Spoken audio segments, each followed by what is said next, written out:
नमस्कार मैत्रिणींनो, संगीता क्रिएशन्समध्ये तुमचं मनपूर्वक स्वागत आहे। सर्वांना श्री स्वामी समर्थ। आजच्या व्हिडिओमध्ये आपण पाहणार आहोत बोटनेक ब्लाउजचं गळा डिझाइन। इथे हा बोटनेक ब्लाउजचा कटिंग पॅटर्न आहे। तुम्हाला जर बोटनेक कटिंग करण्याची कुठल्याही साईजची पद्धत हवी असेल तर मला कमेंट करून सांगा, म्हणजे आपण कुठलाही साईज असू 32 पासून 44 पर्यंत कुठलीही साईज तुम्हाला हवी असेल तर तुम्ही कमेंटमध्ये सांगा, त्याप्रमाणे आपण कटिंग पाहूयात। तर आता उंची तर मला इथे फ्रंट पार्ट असल्यामुळे दाखवता येणार नाही, पण शोल्डर दाखवत आहे। तर शोल्डर इथे आहे 40 साईजसाठी 7.5 इंच आणि बोटनेकमध्ये आपण गळा रुंदी घेत असतो 4 इंच रुंद आणि 4 इंच खोल।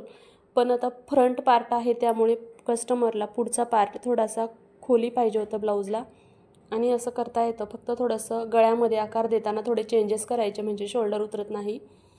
तर इथे मला 5.5 इंच गळा तयार पाहिजे होता, तर मी 6 इंचावर मार्किंग केलेलं आहे, म्हणजे अर्धा इंच सिलाईमध्ये जातं। खालच्या बाजूनेही एकदा चेक करून घ्यायचं आहे 4 इंच आहे की नाही। तर इथे 6 इंच गळ्याच्या ठिकाणी मी मार्किंग करत आहे आणि खालच्या बाजूनेही चेक करून घेणार आहे 4 इंच। हे अशा पद्धतीने बॉक्स तयार करून घेतलेला आहे।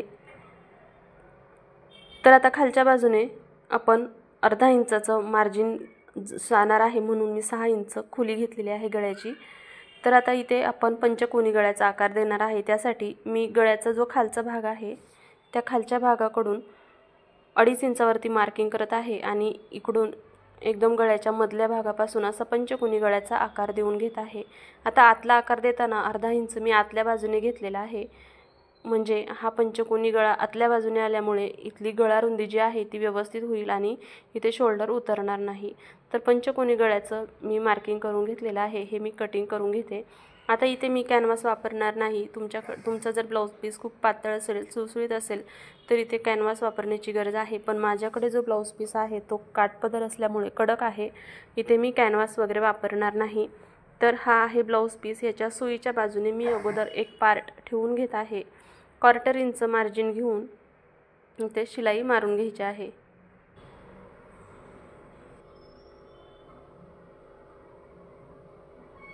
तर हे अशा पद्धतीने शिलाई मारून घेतल्यानंतर गळ्याचा आतला भाग कट करून घ्यायचा आहे आणि छोटे छोटे कट देऊन घ्यायचे आहे। मध्ये जो कट आहे तो व्यवस्थित द्यायचा आहे, म्हणजे अस्तर व्यवस्थित फोल्ड होतं। आता हे अस्तर मी आतल्या बाजूने फोल्ड करून घेतलेलं आहे आणि यावरती अगदी व्यवस्थित ब्लाउज सेट करून मग गळ्याच्या कडेवरती दाबटीप द्यायची आहे, किंवा तुम्ही इथे व्यवस्थित हाताने गळा व्यवस्थित करून घ्या आणि इथे प्रेस करून घ्या। तर या पद्धतीने मी गळ्यावरती दाबटीप दिलेली आहे। त्यानंतर ब्लाउजचं जे साईडचं अस्तरचं कापड ओपन आहे तिथेही आपण शिलाई मारून घ्यायची आहे आणि एक्स्ट्राचं कापड कट करून घ्यायचं आहे। याच पद्धतीने दुसरा पार्टही तयार करून घ्यायचा आहे आणि त्यालाही साईडच्या बाजूने गळ्यावरती दाबटीप देऊन घ्यायची आहे आणि साईडच्या बाजूनेही शिलाई मारून घ्यायची आहे। एक्स्ट्राचं कापड कट करून घ्यायचं आहे। हे अशा पद्धतीने दोन्ही पार्टचं मी एक्स्ट्राचं जे कापड आहे ते कट करून घेतलेलं आहे। त्यानंतर फ्रंट पार्टची शिलाई पाहूया। पुढच्या बाजूने टक्ससाठी सेंटर जो टक्स आहे त्याची आतली रुंदी 3.5 इंच आणि मधल्या टक्सची उंची घेतलेली आहे 2.5 इंच, साईडचे 1.25 इंचाचे अशा पद्धतीने दोन्ही बाजूचे टक्सचे मार्किंग करून घ्यायचं आहे। दुसऱ्या बाजूनेही परत मार्किंग न करता अशा पद्धतीने कापड उलटं ठेवून घ्यायचं आहे आणि त्यावरती मार्किंग वटतं। मग आहे त्या मार्किंगवरती व्यवस्थित जसं आपण 4 टक्स ब्लाउजची शिलाई करतो त्या पद्धतीने शिलाई करून घ्यायची आहे, किंवा तुमचा जर प्रिन्सेस कट ब्लाउज असेल तर तोही याच पद्धतीने शिलाई करून घ्यायचा आहे।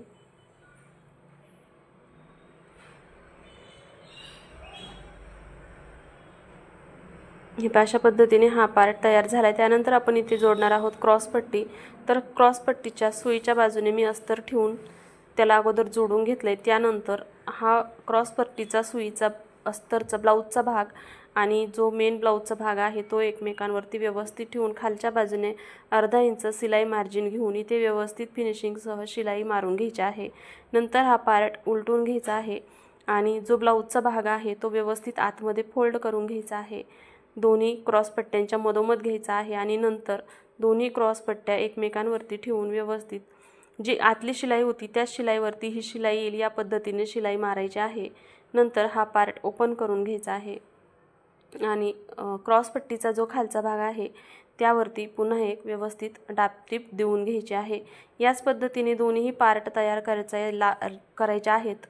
राईट पार्ट आणि लेफ्ट पार्ट दोन्ही पार्ट याच पद्धतीने तयार करून घ्यायचे आहेत। तर इथे पहा मी आता फ्रंटनेही व्यवस्थित शिलाई मारून घेते आणि एक्स्ट्राचं जे कापड आहे ते कट करून घेत आहे। तर अशा पद्धतीने हा पार्ट तयार झालेला आहे। दुसराही पार्ट मी याच पद्धतीने शिवून घेतलेला आहे। तर आता तुम्ही इथे पाहत असाल गळ्याचा आकार किती छान आलेला आहे। तुम्हाला जर ब्लाउजला हुक आय पट्टी लावण्याची पद्धत पाहिजे असेल तर ते कमेंट करून सांगा। नेक्स्ट व्हिडिओ आपण त्या विषयावर बनवूयात। तर इथे पहा मी तुम्हाला पिन लावून दाखवते गळ्याचा आकार। तर खालच्या बाजूनेही पिन लावायचा आहे।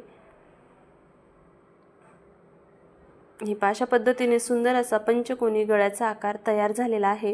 तुम्हाला जर हा व्हिडिओ आवडला असेल तर व्हिडिओला लाईक करा, कमेंट करून सांगा आणि जर चॅनलवरती तुम्ही नवीन असताल आणि चॅनलला अजूनही सबस्क्राईब केलेलं नसेल तर चॅनलला सबस्क्राईब जरूर करा।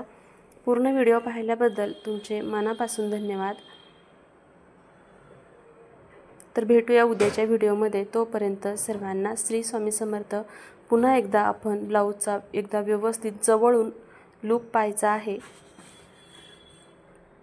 तर हे अशा पद्धतीने सुंदर असं पंचकोनी फ्रंट नेक तयार झालेला आहे। तर चला भेटूया उद्याच्या व्हिडिओमध्ये।